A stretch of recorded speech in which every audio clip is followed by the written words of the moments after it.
Hey friends, this is Matt Neylon from the Mount Vernon School, and I am really excited to be here today to talk about mental and emotional health and mindfulness, specifically for visual artists.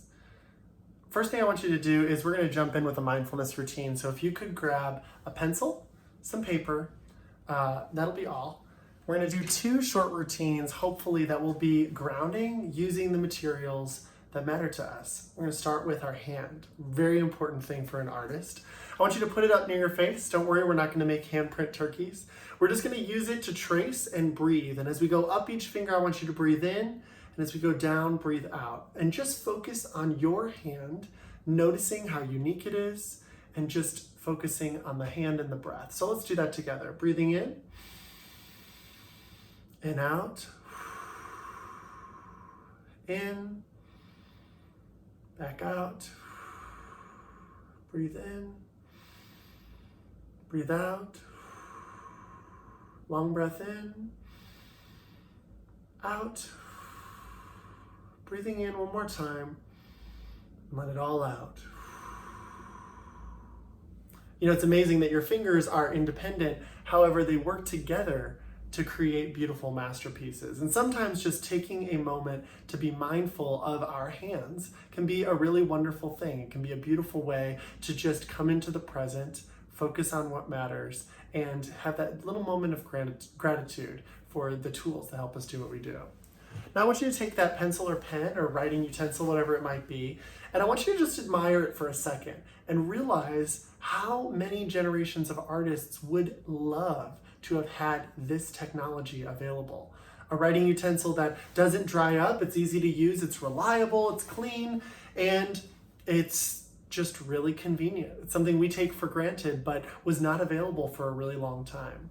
Now I want you to take your hand and run it over the paper in front of you and just feel how smooth that paper is and realize all of the potential that a piece of paper holds.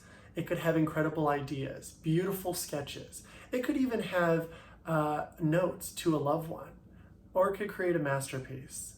The paper not only is a wonderful thing that so many generations didn't have, but it has so much promise and so much potential. So take your writing instrument, touch it down to the paper, and when you're ready, with a soft gaze looking in front of you, slowly close your eyes and just begin to draw circles on the paper in front of you. You don't need to look at it.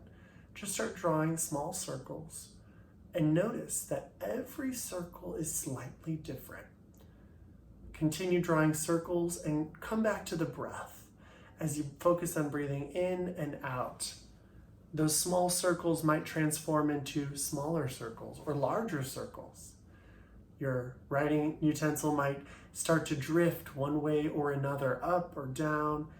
You may begin to start making longer strokes, different shapes, but feel the freedom to just follow your writing instrument, all the while noticing the sound it makes as it touches the paper, the pressure against the paper. Notice whether it's smooth or rough. Notice how it connects to your hand, how your hand connects to the instrument, and how the instrument connects to the paper. You don't need to see what you're drawing, just continue to feel that motion through the arm, into the shoulder, and continue to breathe. Let the motion get faster, more aggressive, and then with ease, begin to get slower, softer, until eventually, when you feel it, come to a complete stop. You can put your instrument down. You might get a chuckle looking at what you created, but it's important to realize it's not always about what we're making, it's about the process. And this exercise is designed to bring us into the moment, just to be fully present and to give us an awareness of our materials and awareness of what we are doing and connect what we're thinking with what we're doing. In fact, if I were to ask you 2 questions, what are you thinking about and what are you doing? Are they the same thing? Hopefully. But research shows us more than half the time we are not thinking about what we're doing. We're distracted. And mindfulness aims to bring us into that present state of being, to make us aware of all of our senses and our body, and to truly connect mind with body. This summer, I had the opportunity to write some articles for NAEA, and one of the ones that gained a lot of traction, kind of unexpectedly, was about emotional health. And I simply stated what I believed, which was we cannot help our students navigate all of the traumas and crises that they're dealing with if we ourselves are not emotionally well. We know now that this is a marathon. This is not a sprint. And so developing a daily practice of mindfulness is so important for us as art educators. We feel deeply. As artists, that is what makes our work incredible. It's what makes our work so powerful and emotional, is all of the emotion we're able to pour into what we make. It can also harm us. I've talked to so many artists who are in such a deep and dark emotional state right now that actually their emotions are handicapping them to the point that they don't even want to make art. They're not even in the mood. They're not able to get up the spirit to create. So how do we regulate that? I wish we had an hour and a half to unpack all of the ways, and I've loved doing a lot of research, working with tons of artists of different genders and races, different physical ability levels, and I have learned so much. But 3 trends have emerged as the most important things for people who are resilient and for people who are mentally well and emotionally healthy and navigating through this terrible time. The first of which is the ability to have a daily practice of mindfulness. You cannot do this with your students. You can't sell it to them. They won't buy into it if you don't do it yourself. So you might want to use a book like Drawing in the Art of Mindfulness by Wendy Ann Greenbaugh, or Looking at Mindfulness, which takes 25 portraits and unpacks different aspects of mindfulness. You might need some free resources online, such as the Awake Network, or you might go ahead and purchase an app like Headspace, which I use every day, and it's been really effective for me. All of these resources will be in a handout that you have access to. Whatever it is, develop your daily practice. It takes stamina and it takes time, and it is not something you can do once and walk into a classroom and expect all your kids to love. It's something that takes a while. The second thing, once you've established your daily routines or whatever, you don't even have to make it the same thing every day. That's the beautiful thing about being creatives. Sometimes we don't like structure and routines. We want to do something different every day. You could do a different mindfulness routine every day. But I have found that, similar to the chorus of a song that you love and want to listen to again and again, once you find routines that really work for you, you enjoy and find comfort in doing those again and again. The second area is emotional regulation. I know it sounds simple. In fact, I'm ripping off Mr. Rogers because he talked to us about our emotions when we were kids, if you remember that. But a lot of us are pretty terrible at naming and navigating emotions.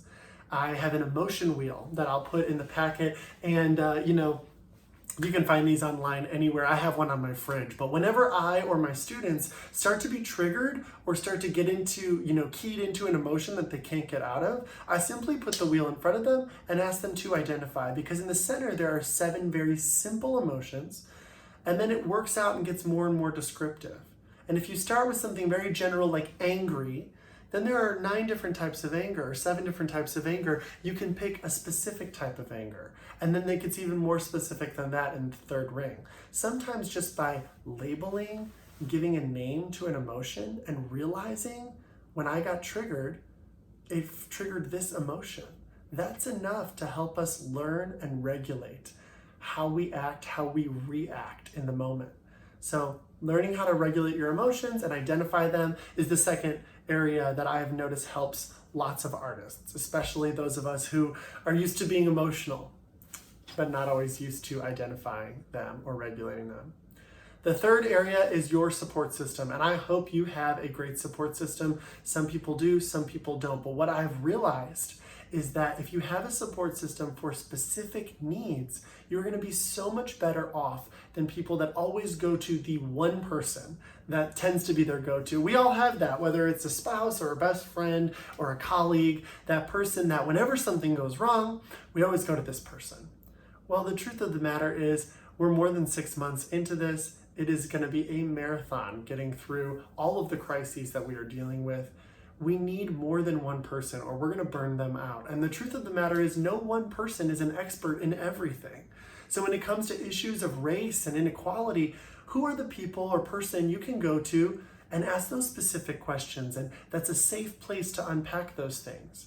When it comes to technology and the frustrations and woes, who is the person you can go to? When it comes to leadership, opportunities, and growth, who are the people you go to?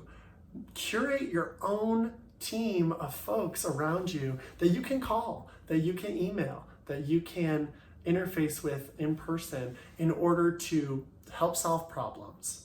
It really helps to have a specific person for each of those things so that your problems actually get solved and not just someone who's going to commiserate or empathize with you, but at the end, you're no better than when you started.